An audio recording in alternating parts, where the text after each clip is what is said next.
بسم الله الرحمن الرحيم. اللهم صل على سيدنا ومولانا محمد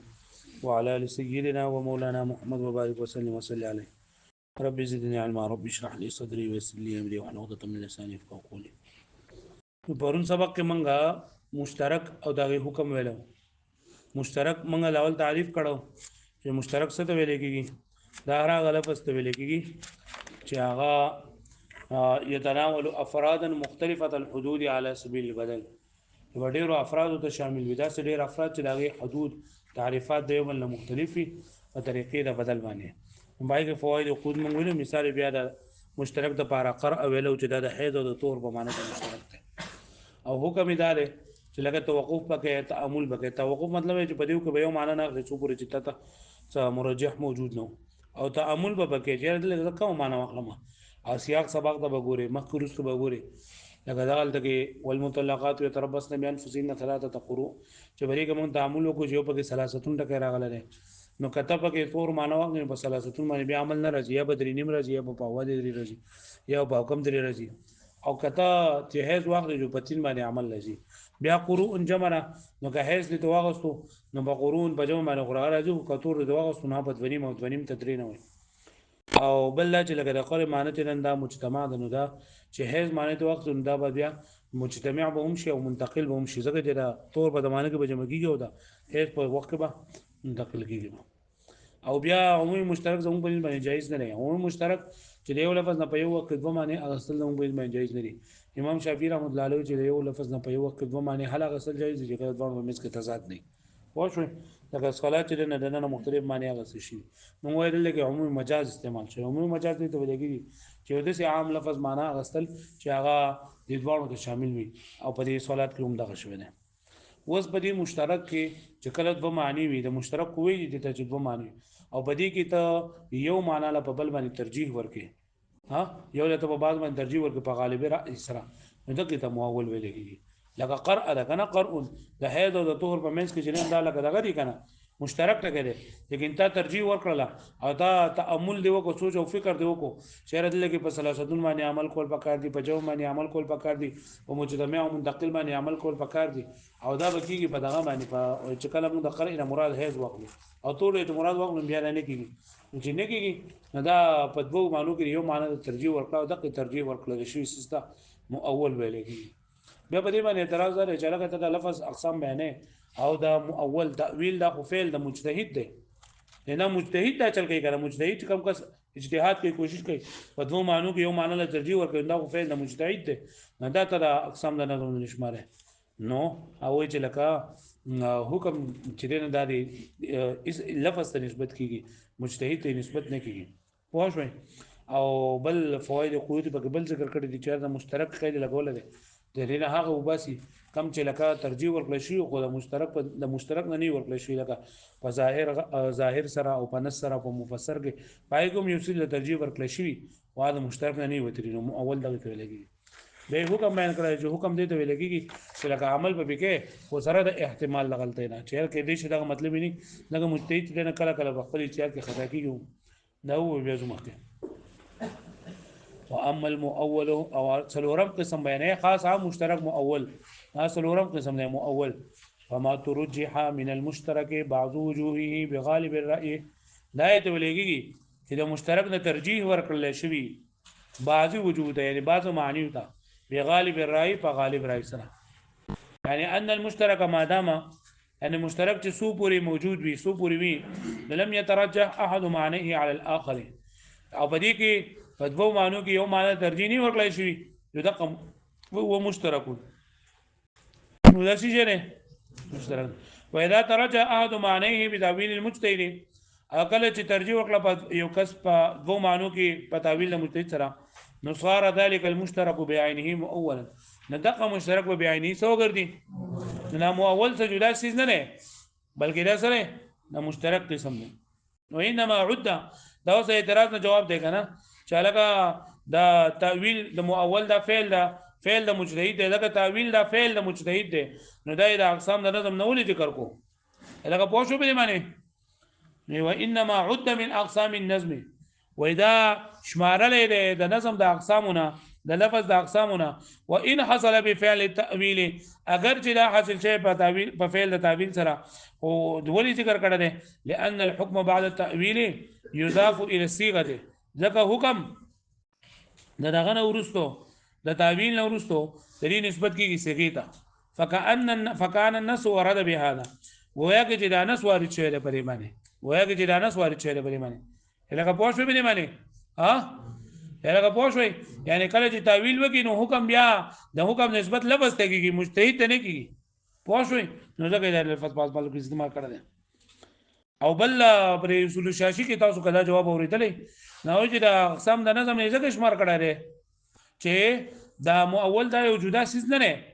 بلکې دا دغه د مشترک ته او د مشترک په معنی کې یو معنی تعویل وکړل شوی دی پوه شو به معنی ها اوس وی چې په دې تعریف کې دا جو فما ترجح من المشترك دا من المشترك قید ولا کو درې قید لګول فائدہ سره لان المراد ها هنا تک مراد دلګه هو دل هذا المؤول الذي بعد المشترك دا هغه لفظ دی چاته تر تعویل پکې کړل شي وي رسو د مشترک نه لکه پوه شوي یعنی مؤول صرف هغه ته وایي چې کم دوه مشترک الفاظ وي لاغي نه یو لفظ وي دوه معنی په منځ کې مشترک یو معنی ترجیح ورکړل نو صرف دغه ته مؤول وایي والا كدسني نفل الخفي والمشكل والمجمل اذا زال خفاؤها بدليل ظني صار مؤولا ايضا وكدسني دا خفي مشكل مجمل دا جنن دینم خفاء لري کولای کی په دلیل ظني سره ناغي ته مؤول وایي لیکن منګه چې کوم مؤول یادو نو هغه دغه مؤول نه دی خفيفه او مشکل څه ته وایي په دې په سبق را روان دي لكنه من اقسام البيان ودغه جنن د اقسام د بیان لري پوه شوي او زمونږ د جنن د اقسام د لفظ دي والمراد بغالب الراي په دې لفظ کې دا غالب الراي ولا غالب الراي نه مطلب ده الظن الغالب يعني غالب ګمان سواء حصل بخبر الواحد او بالقياس او نحوه برابر خبره ده دا غالب ګمان ته حاصل شي په خبر واحد سره یا په قياس سره په بل څه سره نو فلا يقال ودي نه ویل شي په اعتراض کې چې اذا حصل التاويل بخبر الواحد بالقياس فقط چیرې دا مؤوله وي ته کوم چې په خبر واحد سره دق کیږي بلکې دې خبره نه ده که قياس په ذریعہ سره هم تا د غالب ګمان حاصل شو نو هغه ته مؤول ویل کیږي پوه شئ ثم الترجح من المشترك قد يكون بالدخاء وذا بل مشترک په معنی کې یو معنی ترجیح ورکول دا غوې دي چې د صيغې په اعتبار سره موږ ته پته ولګي او کله موږ د سیاق سبق په ذریعہ سره پته ولګي لکه ثلاثه قروء کې د قرء کې موږ په دې صيغه کې موږ دا کو سوچ او فکر وکړو نو بری تامل سره موږ ته د صيغې په اعتبار سره موږ ته پته ولګي چې یو معنی ته موږ ترجیح ورکړل او کله دې چې سیاق سبق ته پته ګوري او داګي به معنی چرنده ورکه لکه الله تعالی احل لكم ليله الصيام الرفث یو دار ايو ده الذي احلنا دار المقامه نو تمکر سمانه تو کدل نو ته احل په معنی حلال باندې او احل په معنی حلول باندې معنی تل پوه شئ نه سیاق سبق نه تاسو ورته ثم الترجح بهذا الترجيح وركون من المشترك الى مشترك قد يكون بالتامل في الصيغه كلا كلا دايج په صيغه کې تامل لوجنه وقد يكون بالتامل في السباق او كلا كلا په مخ رسو کې تامل او سوچ کولنه كما قلنا في القروء الا كما وي په قروء کې بالنظر الى نفسي چې موږ دې ته په خپل باندې لفظ د قروء د وګورو چې دا جمع ده وبالنظر الى ثلاثه او قدید وګورو چې را ده ثلاثه وقد يكون بالنظر الى السباق او كلا كلا ده سياق كلا كلا مخ رسو وګورئ دا نه ته پته لګي كما في قول تعالى احل لكم ليله الصيام الرفث نو ذكر لكم احل ذکر شوی دی او الذي احلهم ذکر شوی دی نو یا او حل لكم من مخ رسو وګدل کنه نو موږ ته پته وایو چې احلنا مراد حلت ته حلال کېدل او في قول احلنا دار المقامه عرف منه انه من الحلول الى الحلول نه وحكم لك بوشوي وحكم العمل به على احتمال الغلط دا مؤول حکم دا دی چې په دې باندې به عمل کې خو سره د احتمال الغلط دا مطلب دا کنه چې لکه دا مجتهد فعل دی او مجتهد کله کله خطا کیږي هو نو لکه دیک بدل وکړي اي حكم المؤول حکم وجود العمل به واجب دی عمل په دې سره بما جاء في تاويل المجتهد فهغه چې راغلي په تعویل مجتهد کې ما احتمال انه غلط سره د احتمال چې دا غلطم کېږي شو يكون صواب في الجانب الاخر او صواب بل طرف والحاصل حاصل شر انه ظني واجب العمل غير قطع في العلم فلا يكفر جاحده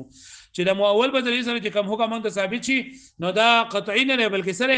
ظنی دی عمل خو به واجب دی خو یقین کول په لکه قطعی نه دي فلا يكفر جاحده نو کم کس چې اول سره کم حکم ثابت شوی د دین انکار کوي نو په دې انکار کوونکو باندې انکار کول سره د کافر کیږي نو لکه پوه شو به باندې د دې ځای پورې چې دا څومره باسو کنه نو دا د تقسیم اول چې کم دا نظم لغت د نظم لحاظ سره وو